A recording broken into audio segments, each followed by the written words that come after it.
Hello everyone, let's talk about Elden Ring's DLC. Oh yeah, this video will be mostly negative, so if you are one of those people who refuse to accept the fact that this game has a serious problems, just leave. Okay, let's begin. First of all, I want to talk about the positive moments in this DLC. I can't believe what I'm about to say, but dungeons in this DLC are actually good. Unlike main game dungeons that are nearly the same, in this DLC they all have an interesting feature and are memorable. Personally, my favorite one was a dungeon in which there is a Delta Knight X version. You actually have to think in order to finish these dungeons, and unlike main game, you aren't just running forward in a search of a random lever in order to access the same reskinned boss over and over and over and over. Yeah, there are a few reskinned bosses or basic mobs as bosses in these dungeons, but the dungeons themselves and their design, level design, is still very solid. Now open world's visual. Overall, most locations visually are very memorable and are very different from each other. And I also like the music in this game. Yes, it's not Dark Souls 3 or Bloodborne level music, but still, this music is still very good. Personally, the best musics for me were themes of Relana, Dancing Lion, and Frenzy Lord. When it comes to visual, dungeons and castle level design, music, and other small stuff, this DLC is very solid, and there is no doubt about that. Now bad moments and oh boy, where should I even begin? Let's start with open world. In my first Elden Rings video, I said that Elden Rings open world is just a half-empty open world with nearly identical dungeons and just unneeded locations, and that you spend way too much time on a horse. Yeah, in this DLC the situation is much worse. Let me explain. As you can clearly see, this map is pretty big, but you know what's the problem? Well, let's take for example this part. In this huge ass part of the map, there is nothing to do. I am not joking at all. On this huge part of the map, all you will find are 2 or 3 reused bosses from base game, 1 stonedildo for 1 NPC quest, and 1 unique boss in the end of this NPC quest. Yeah, there are also basic mobs in these locations and some random useless loot, but I hope you got my point. This location is way too big for 3 reused bosses and 1 very hidden boss. Also this location, a huge swamp arena in which there are only 2 bosses and that's it. This huge dragon location is basically a forward horse running simulation in which you will find 3 race-skinned dragons from base game, and inland of this location you will find Bell, the Dread, and that's it. And there is a very obvious question: why the fuck is this DLC so big, or what the fuck were From Software doing for 2 years? This DLC's open world, no jokes, can be described as: is there a castle or a mansion in this location? This location is good. No castle, horse riding simulation, or a huge empty arena, or 1 huge dungeon in which there is only 1 boss. The only reason to explore this half-empty open world is because you absolutely need to get all scadutree fragments. No, really, that's the only reason to explore this half-empty open world. Now reuses. I don't think that even the most retarded and most die-hard Elden Ring fanboy will deny that in this game there are just way too many reuses. I am not joking at all. I want you to take it seriously. In this DLC, half, if not more than half of all mobs are from base game or are from other Souls games. Flies from Dark Souls 3, Capra Demon, Demi-Human Queen, Boatman, Tree Sentinel, these guys, Delbirds, Falling Star Beast, Small hand spiders, magma lizards, and many more are just copy pasted in this DLC from base game, which you will meet over and over and over and over. And not only them, in this game many bosses that are only from DLC also repeat themselves over and over. Dancing Lion, Hippo, Ghost Flame Dragon, Jagged Peak Drake, and a few others. Yeah, I know that 95% of all bosses in main game are also already used. And first of all, I already talked about that many times, and secondly, this is a $40 fucking DLC. They at least could try to do more interesting bosses and the mobs who won't repeat themselves over and over. And also, while facing against many bosses, your thoughts will be, wait a second, I saw you somewhere. Bountiful Boobas, Orphan on Horse, in arena that is literally Midir's boss arena, but purple. Nachka, Midir plus Demon Prince plus Dragon King Soldier and many more. So once again, what the fuck From Software were doing past 2 years? Now let's talk about weapons and balance. In this DLC, weapons just blow. In this DLC, you can just say I want to be a regular knight with a regular sword and shield, and I will beat all bosses with this strategy. Trust me, if you do that, you will suffer. Against many bosses, many weapon types just don't work unless you absolutely force them to work. For example, against local Hog Rider, if you don't have a shield, good luck dodging his dumb charge hits and his spear hits will dump hitboxes. While against local Pontiff, if you use a shield and a sword, you will be teleported to a bonfire over and over. Also, not sure if you knew about that, but in this patch, many weapons will OP Ashes of War such as Rykard's sword, Mog's spear, Rivers of Blood and others were nerfed really hard. And really From Software? Like, really? Instead of nerfing your absolutely disbalanced bosses, you nerf things that help the players to beat them? Really? But we'll talk about bosses a bit later. In Elden Ring's DLC, weapons can be described as find a specific weapon type against a specific boss or suck a dick 24/7. Against Mesmer, Midra and Relana, if you won't use fast weapons, you are fucked. And if you use light weapons against Hippo, Hog Rider and local Orphan, you also are fucked. Now let's talk about Elden Ring's DLC balance that was made by Riot Games. You start auto-attacking her for 40 while she Qs you for 150. And then she stuns you into a wall, and then Qs you again. And meanwhile you're going bam, bam, bam, 40, 40, 40, 40. Oh yeah, and then she shields for 150 HP, and you're going, no sorry, not 150, 1,500 HP, and you're like, 40, 40, 40. You hit Maokai, you hit your entire combo, you do 500 damage. He heals for 400 on his passive, hits you for 200. Wait a minute, you say. This ain't right. Cho'Gath hits gargoyles, goes to 10,000 HP. You start hitting him for 40.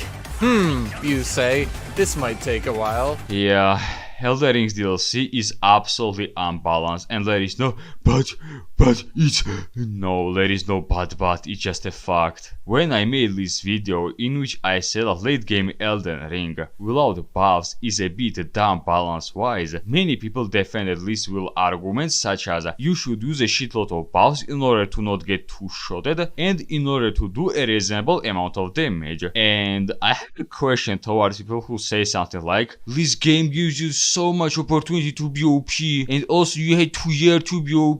Of course bosses will be busted. Are you guys actually retarded? No, I am very curious. Are you guys retarded? Please tell me. You do realize that in every single game, if you use a shitload of buffs, you will be super duper OP, right? Even in Demon Souls, if you use a shitload of buffs, you will also dominate everything. Even Demon Souls gave you a lot of opportunity to be OP as fuck. But here is the thing. In other Souls games, even without buffs, you would always do a decent amount of damage and you won't get one-shotted if you have 60 vigor on a new game. But in Elden Ring, because this game is a flawless masterpiece, you will do a pathetically low amount of damage without buffs, and you will get two-shotted by most boss moves. You want to prove that this DLC is unbalanced? Sure, this is my character in the heaviest armor, with golden bow, dragon amulet, with all scadutree fragments, and with 99 endurance and vigor.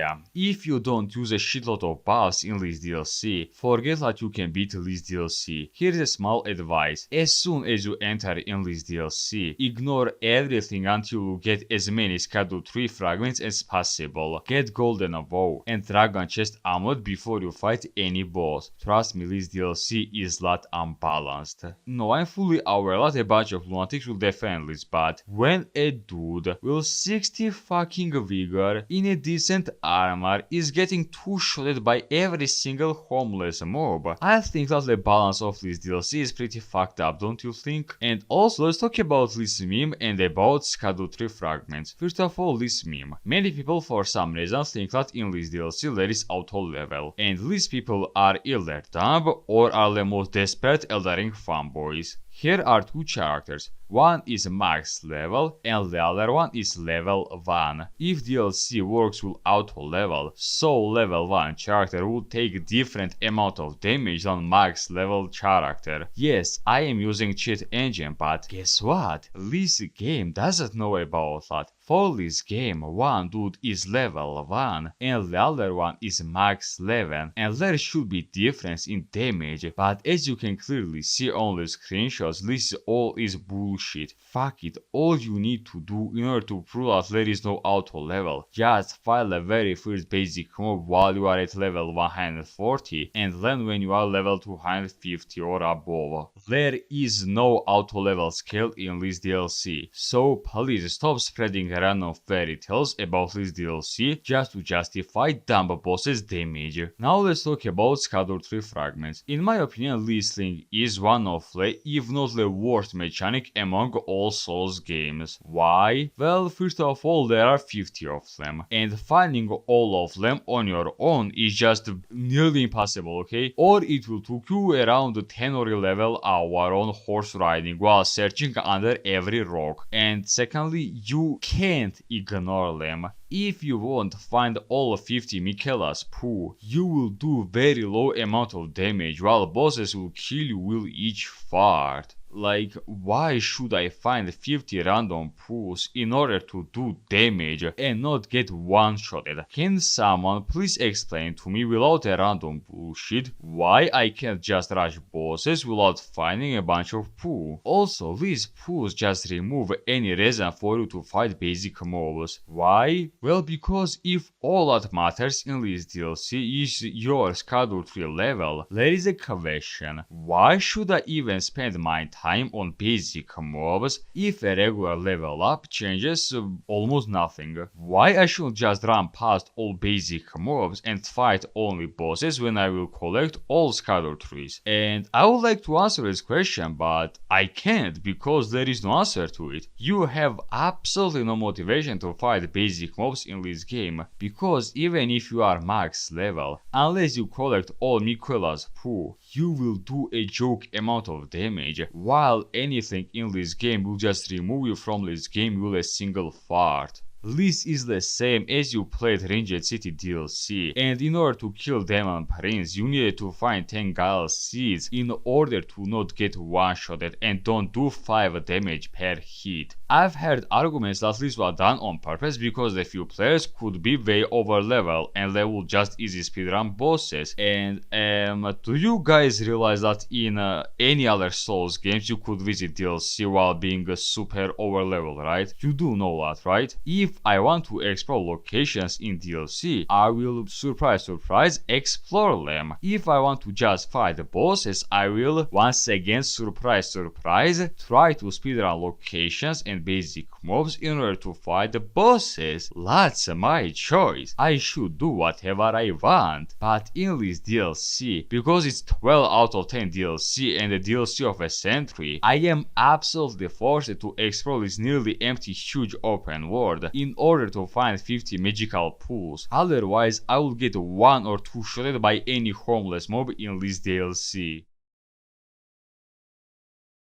Okay, so I tested one very funny thing with chat engine. I instantly gave myself all magical pools that increase your damage and defense, and yeah, I can guarantee you that this mechanic sucks balls. If you have all of them from the start, bosses and mobs won't one or two shot you without you equipping a lot of buffs. Bosses did a reasonable amount of damage and they were reasonably tanky, and because of that there is a question why. Well, I don't know, even added this stupid mechanic that just shows a middle finger towards balance. If you will say dumb stuff such as players have summons in Based Ashes of War, therefore bosses need to have nearly 50 fucking k health, while two-shotting main character will each fart. How to explain it to these people? Why From Software didn't, well, I don't know, remove these bad summons completely, why they didn't reduce damage from bleed, and why didn't they nerf these absolutely unbalanced Ashes of War, which I said like 100 times already. Boss fights in Elden Ring are basically, I use a shitload of buffs and summon and I turn any boss apart in one min, or oh, boss will let you one-shot me with his dumb anime away hit. Amazing. Scadutree fragments are absolutely bullshit mechanic that has no justifying. Why don't give players instantly as much damage and defense as they get with 50 scadutree fragments? If they did that, all bosses besides final boss, on whom I will talk about later, would be 100% balanced and fair without you using so many defending spells, amulets and consumables. And now let's talk about summons. I many times say this and I will say this as many times as it takes. Summons are absolutely unbalanced mechanic. Why? Well, because with summons you can play with one hand while scratching your balls with the other hand and run down nearly any boss in less than a minute. Or you fight without summons that were designed to fight them with summons and suffer because you fight solo against bosses with hyper aggression and huge AoE hits that were designed to fight multiple enemies at once. Take your poison and debate what is worse. Run down bosses in one min or suffer on a very aggressive bosses that spam AoE anime hits over and over, which also have Godzilla level health bar. And now let's talk about bosses, and oh boy, prepare your asses. But before that I want to say one thing towards Millennium. Perhaps I treated you too harshly.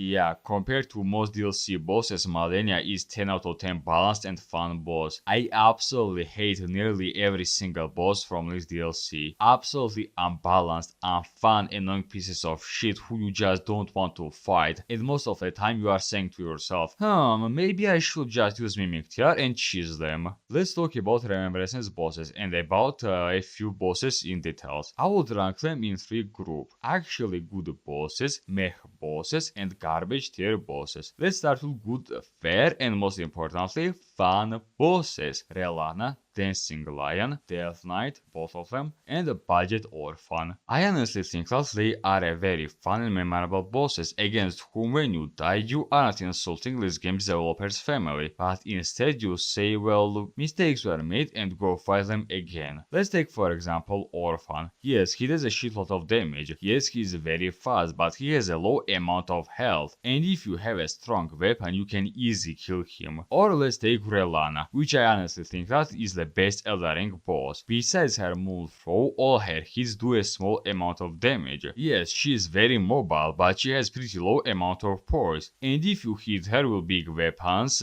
you can in theory try to face tank her, or take a light weapon such as katanas and try to out damage her. Now let's talk about mech bosses. Bosses like Local Nachka, Plant, Handmom, Summoner, and other basic mobs enemy NPC will hellbar as good and memorable as, Flexing Sentry from Dark Souls 2. Absolutely unfun and unmemorable bosses. Yeah, they have cool special effects, but let's change nothing, okay? And now let's talk about pure bullshit bosses such as Hippo, Hog Rider, Bell, Midra, and of course Radan. Let's start with Hippo Hippo and Hog Rider because they are very similar. They both have absolutely broken hitboxes who are just impossible to fight with light weapons, especially Hog Rider who can be killed only with huge shield unless you want to try hard him for 5 hours straight. Yes, you can use horse against him, but if you got hit even once, consider the fact that you are dead. Now Bell. Many people no joke say that he's the best dragon boss in all Souls games, and my thoughts are always,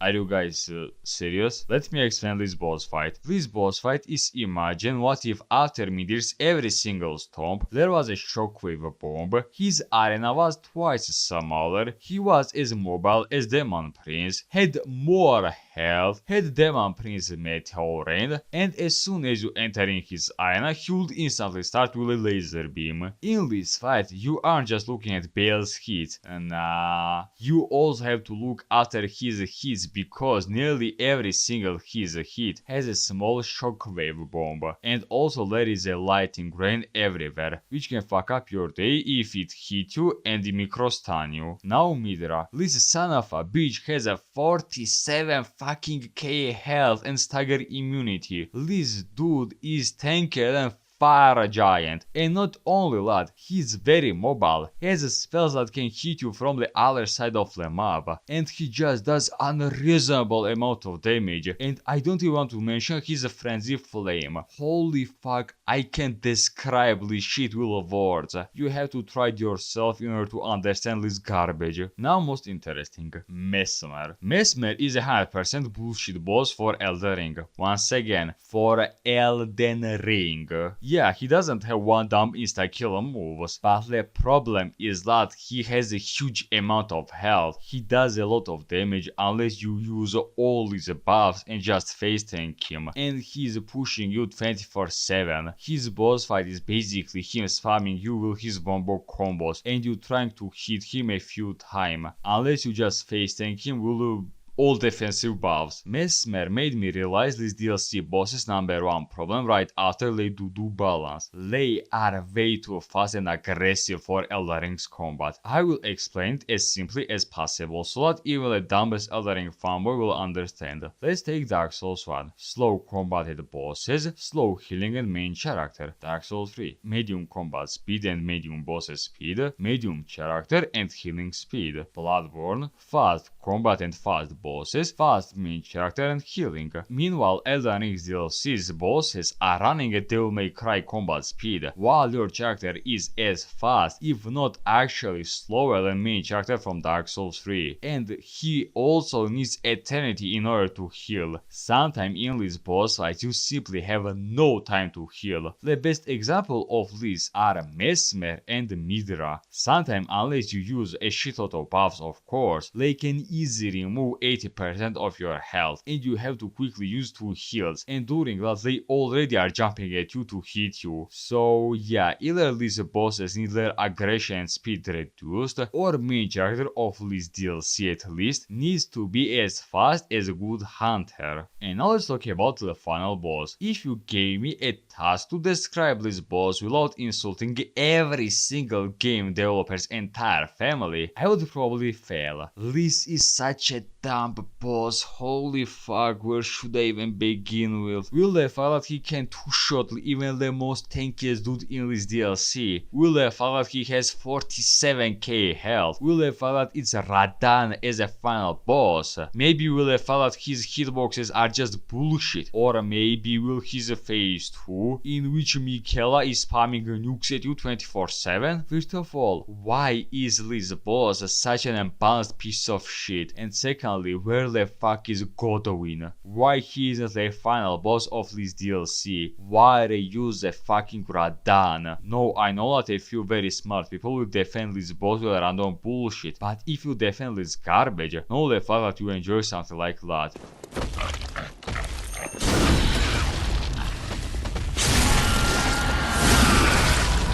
This boss and DLC in general is a prime example that From Software is running out of ideas. This DLC is absolutely unbalanced. More than half of mobs are from other games or from base game. Most bosses have almost identical movesets as previous bosses, same boss arenas, same boss reskins and other stuff. And note their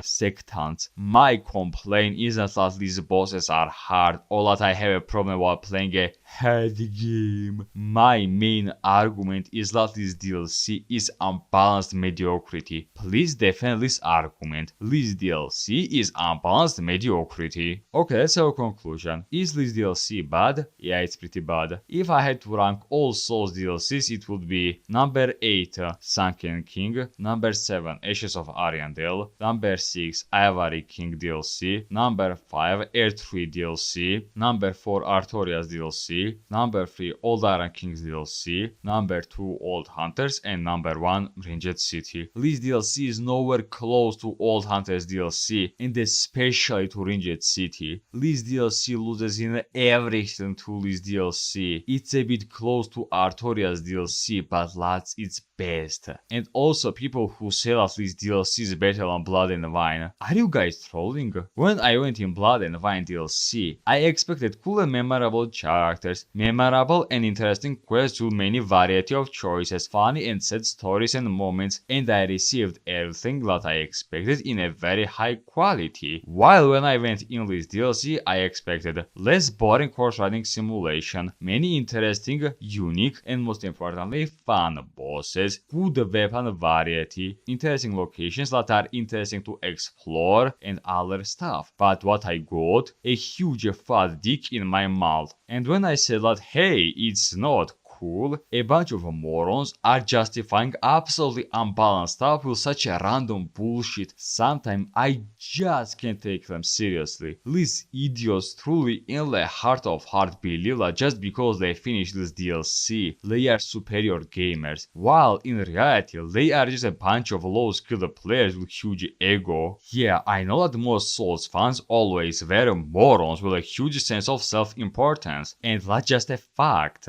But after Elden Ring's release, they ironically threw their brains in a dumpster and now are justifying almost everything. Personally, my favorite one is them justifying boss reskins. As a reminder, these same people shitted on Dark Souls 2 for many boss reskins, which, you know, was the right thing. But when in Elden Ring, a game in which 95% of all bosses are reused or basic mobs will health bar, they are justifying it with the most stupidest arguments such as all of them are optional or but they are fun. Don't get me wrong, I love Souls games. I finished all Souls games and I really enjoy them, but holy shit, I honestly believe that Souls community has the most retarded and moronic fanbase among all single player games. They are a huge ass leakers and that's just a fact. Yes, there are many truly smart people who won't say random bullshit just to justify these games. And